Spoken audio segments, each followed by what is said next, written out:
Speaking to the ABC, Dutch PM Mark Rutte has joined international criticism of Turkey's military assault in northern Syria. Mr. Rutte has urged Turkish President Tayyip Erdogan to cease all violence. Well, of course, it is very difficult to assess what will happen if Turkey would continue these actions in northern Syria. It's very difficult to exactly predict what will happen. But in itself, at this stage, it's very clear that what they are doing now is very much against the interest of the international community, against the interest of the Kurds. And that's why I'm saying we call upon them to cease immediately what they are doing there. And we'll hear more from the Prime Minister of the Netherlands, Mark Rutte, just later in the programme. Indonesia's Chief Security Minister, Wiranto, has been stabbed in the stomach by a man believed to be a sympathiser of the Islamic State group. The 72-year-old minister was getting out of his car in Western Java when the man and a woman approached him with a sharp object.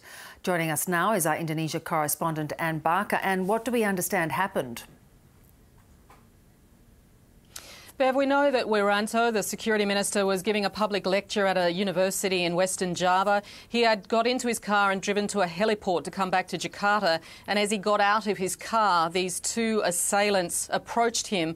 It's understood the man, a 51-year-old man, then stabbed him twice in the stomach. He fell to the ground and there were 2 or 3 other people also injured. A police officer was stabbed in the back. Now, Wiranto was taken to a local hospital for treatment, but it was more serious than they could deal with. So he was airlifted to an army hospital in Jakarta and he's undergone surgery this evening, we understand.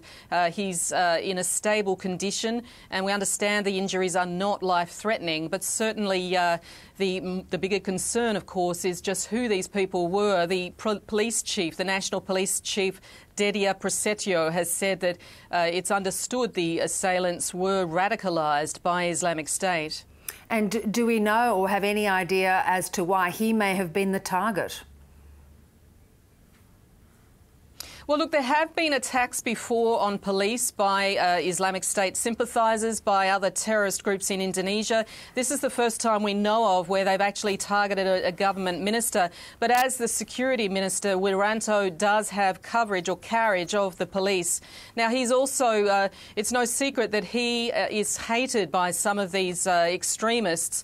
He's the man who has sent troops onto the streets previously when there have been massive rallies by Islamist groups. Most recently, in fact, the riots that happened after Indonesia's national election earlier this year, some of those believed to be plotting the violence on the streets back then were indeed seen to be Islamist extremists, whether or not they were attached to or affiliated with ISIS or other groups in Indonesia.